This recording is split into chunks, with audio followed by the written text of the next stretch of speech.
Welcome back to my channel again.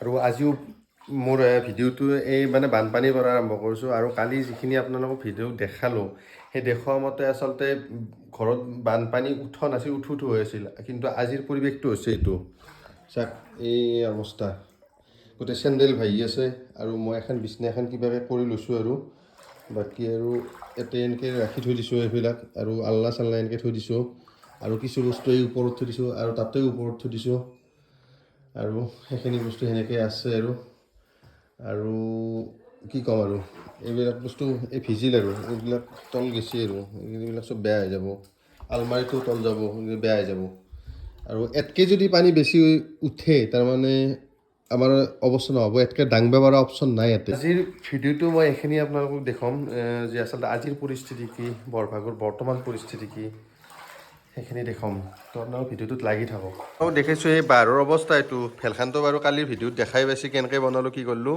বাকী এই চোতালত কিমান পানী আছে এইটো দেখা পালে গম পাব এই নামি দিছোঁ একবাৰ চোতালৰ পানীটো এই চোতালৰ পানী আছে সিমান আৰু সেইটো ঘৰত আছে সিমান আৰু এইটোতো যোৱাকালি উঠিছে আপোনালোকে দেখাই পাইছে বাকী ভূপেন হাজৰিকা ডাঙৰীয়া আমাৰ এনেকৈ চাই আছে আৰু তেখেতে এইখনৰ তল নেগাল আৰু কিবাকৈ লাকিল বাচি গৈছে এইখন দোকান ঘৰ বৰ্তমান সিমান পানী হৈ বাকী ভিতৰৰ ফালে এইটো কৰিডৰ আমাৰ কৰিডৰত কিমান পানী হৈ আছে বাকী এইগিলা তল গেছি দিয়ক তল গেছি আৰু এইটো হৈছে আমাৰ মায়াটোৰ ৰুম মায়াটোতে যে এনেকৈ আছে এই পৰিৱেশ ঘৰত ইমান পানী এইটো গড্ৰেজৰ তল পানীৰ তলত চব পানীৰ তলত আচলতে কাপোৰখিনি আৰু মানুহকেইটাত বাহিৰে চব পানীৰ তলতে আছে আপোনালোকে চাই লওক ইনভাৰ্টাৰটো কিবাকৈ এইখিনি দাঙি থৈছোঁ আৰু ইয়াৰে পিছত যদি বানপানী বাঢ়ে অলপ আগতে কৈছোঁ যে এইবিলাক বস্তু চব বেয়া হৈ যাব টিভিটো বাৰু ওপৰত আছে এইটো টিভি এইটো হৈছে আমাৰ ড্ৰয়িং ৰুম সাময়িকভাৱে থকা ড্ৰয়িং ৰুম এইটো পৰিৱেশ এতিয়া বৰ্তমান আৰু বাহিৰৰ ফালে চোতালৰ ফালে পৰিৱেশটো আপোনালোকক দেখাইছোঁ এই চোতালৰ পৰিৱেশটো হৈছে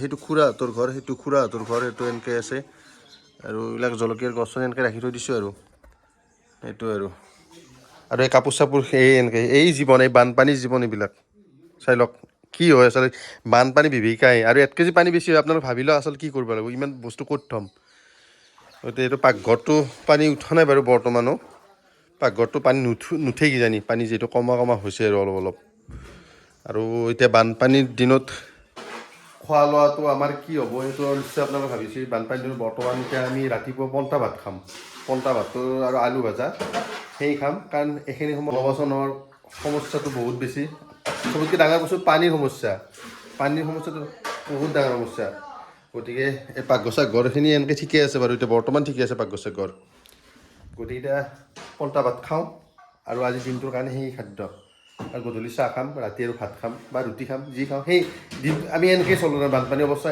এনেকুৱা হয় অৱস্থা কাৰণ কোনো দোকানত যাব নোৱাৰি বস্তু নাই একো নাই পানী নাই চবতকৈ ডাঙৰ বস্তু পানী ক'লোৱেই মই তো সেইটোৱে আৰু আপোনালোক কোৱাৰ দৰেকৈ সেই পন্তা ভাত ৰেডি তাৰ লগত আছে দালি বটা আলু ভাজা নিমখ তেল আৰু এইখিনি গোটেইখিনি আছে আৰু এতিয়া এনেকেই খাদ্য খাম আপোনালোকৰ নিশ্চয় বেয়া লাগছে কিন্তু উপায় নাই বানপানী এনেকুৱাই হয় খাদ্যবিলাক আৰু চবৰে হয় এইটো মেক্সিমামৰে হয় যাৰ মানে ধৰি লওক বানপানী উঠছি ঘৰত থোৱাৰ পিছত এনেকুৱা অৱস্থাই হয় তো খাই লওঁ কিবাকৈ আজি দিনটোৰ কাৰণে আৰু এনেকৈ ধুনীয়াকৈ সানি চানি ল'লোঁ পন্তা ভাতৰ লগত এনেকৈ অলপ টেঙা হৈছে আৰু টেঙা ভাৱটো হ'লে পন্তা ভাত সদায় ভাল লাগে আপোনালোকে জানে নিশ্চয় এটা কথা কওঁ যে পন্তা ভাত খোৱা মানুহ আচলতে বহুত আছে অসমীয়া মানুহে পন্তা ভাত খায় তাৰ লগত মাছ পোৰা খায় কিন্তু মই মাছটো নাখাওঁ যিহেতু মাছ পোৰাটো আৰু এতিয়া মাছ নাইও নাখাওঁ আৰু আপোনালোকে পন্তা ভাতৰ লগত এই দালি বটা আলু ভাজা খালে কেনেকুৱা এটা মজা পায় আপোনালোকে জনাবচোন আৰু পন্তা ভাত খোৱা মানুহ বহুত আছে পন্তা ভাত বহুতৰে প্ৰিয় আমাৰ দাদাই বিশেষকৈ গৰম ভাত থাকিলেও পন্তা ভাতেই খায় গৰম দিনত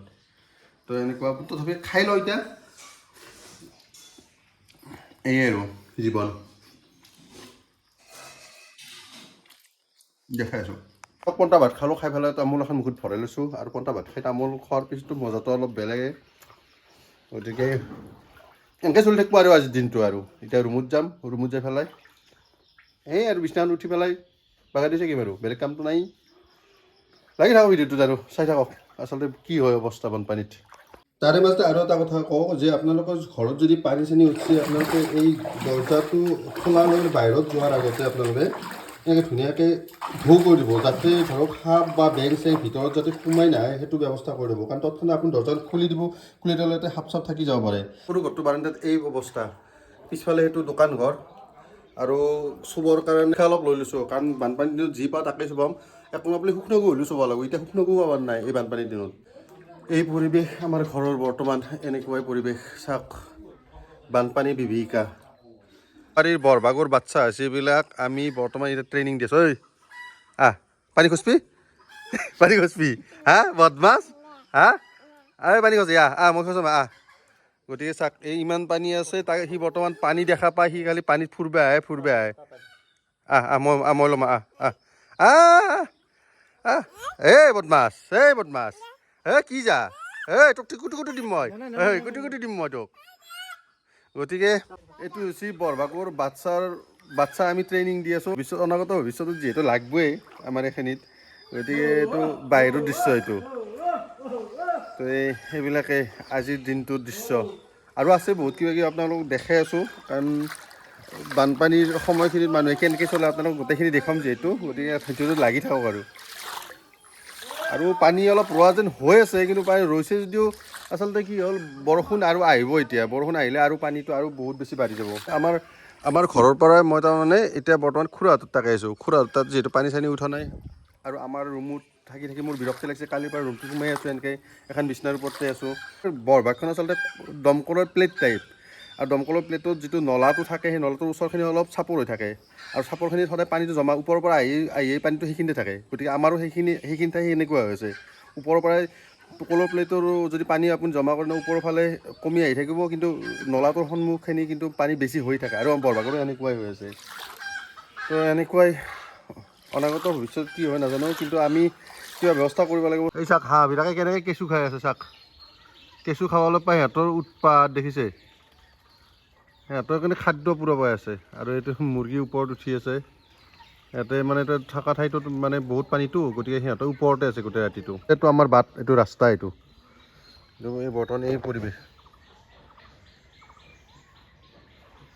প্ৰযুক্তিবিদ্যা ইমান বাঢ়ি গৈ আছে, চব আগবাঢ়ি গৈ আছে। 5G আহিছে, মানুহে ঘৰত থাকি মানুহৰ মুম্বাইৰ, চেন্নাই, কেলকাতা, আমেৰিকা, অষ্ট্ৰেলিয়াৰ মানুহৰ লগত ভিডিঅ' কনফাৰেঞ্চিং কৰে, কিন্তু বানপানীৰ ক্ষেত্ৰত কিন্তু কোনো ধৰণৰ উন্নত পদক্ষেপ ল'ব পৰা নাই।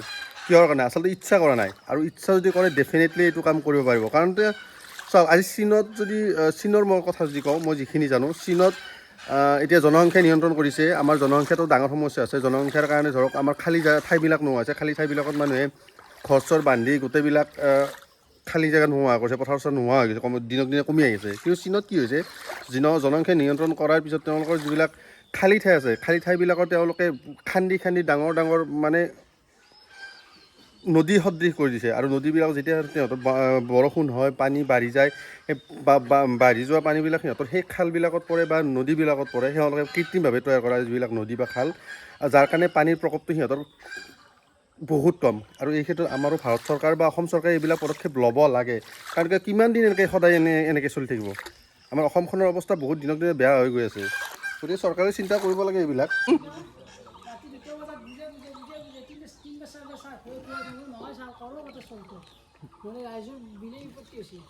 ক'ত গৈছিলা? ঠিকে আছে দে। নদী কিমান আছে? নদীত পানী পৰছিলে মানে এতিয়া? ঠিকে আছে দে।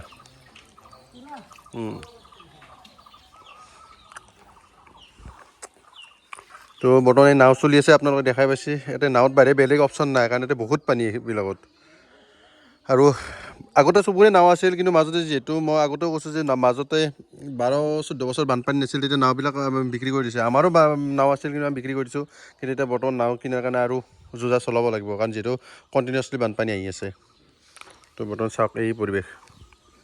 যিসকলে বানপানী দেখা নাই, যিসকলে বানপানী পোৱা নাই, সেইসকলৰ কাৰণে মই ভিডিঅ'বিলাক বনাই আছোঁ। আপোনালোকে দেখা পায় বানপানী বিভীষিকা আচলতে কেনেকুৱা হয়। আৰু বাৰে বাৰে মই বৰভাগৰ কথা কওঁ, বিশেষকৈ বৰভাগত এনেকুৱা অৱস্থা হয়।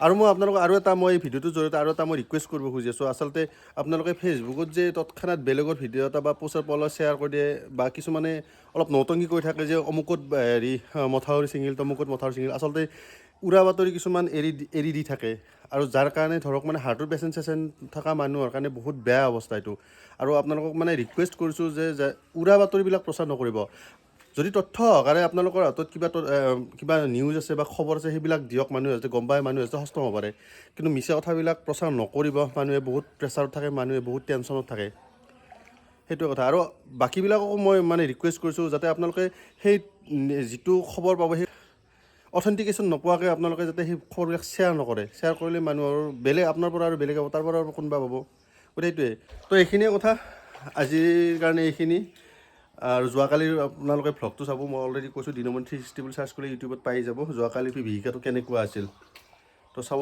ভালকৈ থাকক সুস্থ থাকক আৰু অলপ সাৱধানে থাকক এইখিনিয়ে কথা আৰু